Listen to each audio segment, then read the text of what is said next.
Well, I like to say this. I think everybody's an entrepreneur. It's naturally inherent inside the DNA.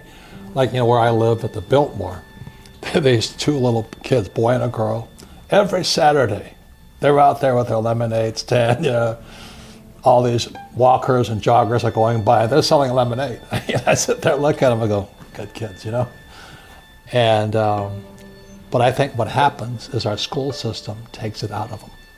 It teaches them not to be entrepreneurs, it teaches them to be employees. So that's why I'm personally very happy that we have Governor Ducey in office, because he's an entrepreneur. I love him dearly. So I'm pretty biased about people who can make money versus people who spend money. I'm not running for political office, as you can tell, but I really do think we need to teach young people to be entrepreneurs and know how to make money so we have a more prosperous society. I think a great model for this show is to look at somebody who may be 14 years old and considering their options in life. Maybe it's an option of business, maybe it's an option of crime. Maybe we're talking to somebody that's sitting down at one of the learning centers at Goodwill, and they've hit rock bottom and they're trying to find a way to pull them up. And so I'm glad that you brought up this issue of being taught to be an employee, because hopefully we can take the filters off in this conversation and let's get to truth.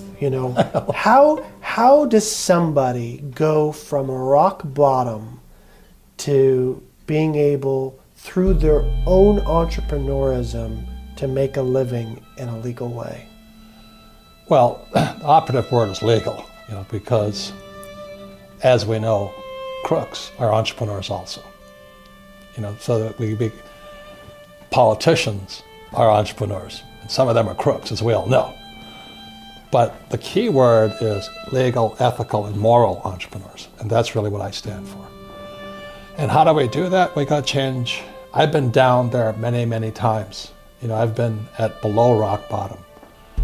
I started the first nylon and Velcro surfer wallet business, and I was in my 30s. Business went straight up and went down below zero. How can you lose more money? Invest your money. So I was down $800,000 at 32 years old. And my rich dad and my poor dad, my poor dad was a great guy. He's a school teacher, head of education for the state of Hawaii.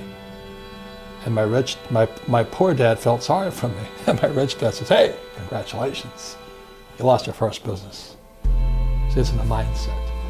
He says most entrepreneurs will lose 3 businesses. So rather than run and declare bankruptcy, he says, look, go talk to all your investors, tell them you messed up, tell them you're going to work it out, you're going to pay them back, and go fix that business of yours. So rather than run and hide like some of my partners did, this is in Hawaii where I started the Velcro wallet business. I had to go back in and kind of find out most of the mistakes I made. And then when I could pay people back, because the business was up and running, then I started to pay people back from the successful operation. So I learned more from failing than I did in all my years of school. So that was really good. And then I took my little nylon wallet company out of the surfer market, and I took it into rock and roll, of all things. So then I learned how another whole end of entrepreneurship, and that's what paid off my $800,000 in debt.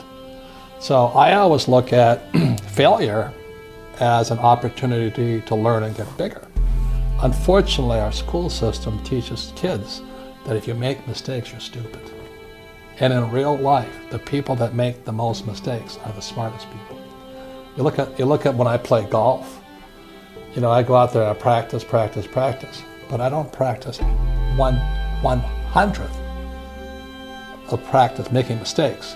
You practice to make mistakes, right? So guys like Tiger Woods, guy Jordan Spieth, McIlroy, they've made more mistakes than I ever will. So the guys that make the most mistakes in life win, except in school, because you get punished for making mistakes. So it's just in your mindset. And so when I lost my first company, it was great. I lived on the street, I was homeless, got yelled at a lot by my investors. It was building self-esteem, I said, I'll pay you back. you trusted me, I messed up, but I'll pay you back. And it was that spirit, it's called the entrepreneur spirit. I rebuilt the company, took it out of surfing and took it into rock and roll. So I was working with Duran Duran, Van Halen, the Police, and all the bands. And we pulled that out of bankruptcy.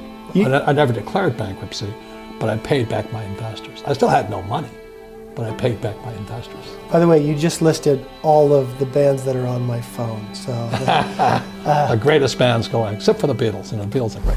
Beatles are number one. Okay, you wake up tomorrow morning. Let's have some fun with this. You wake up tomorrow morning, and you're on the street, and you have nothing. You don't have a single contact in your network. All you have is the knowledge and experience that you've had throughout your career. How do you build up from there? Well, I've been there many times. So it's no big deal. You just figure out what's needed and wanted and you go do it.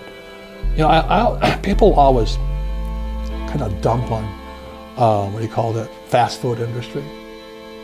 If I had to do it again, I'd go work for McDonald's. And the reason I go work for McDonald's, you know, whether it's $7 an hour or 15, I don't really care. I don't really like McDonald's food, but they have the best business systems in the world. You know, how else can a company take virtually non-college educated people and build a fast food industry across the world? And they have the best system. So right inside little McDonald's, you can learn everything you need to learn about business except for the management side of it. So I just go work at McDonald's so I can learn even more. So I look at life as learning. I'm constantly learning. You know, I'm reading constantly, studying constantly. I spend most of my time with entrepreneurs.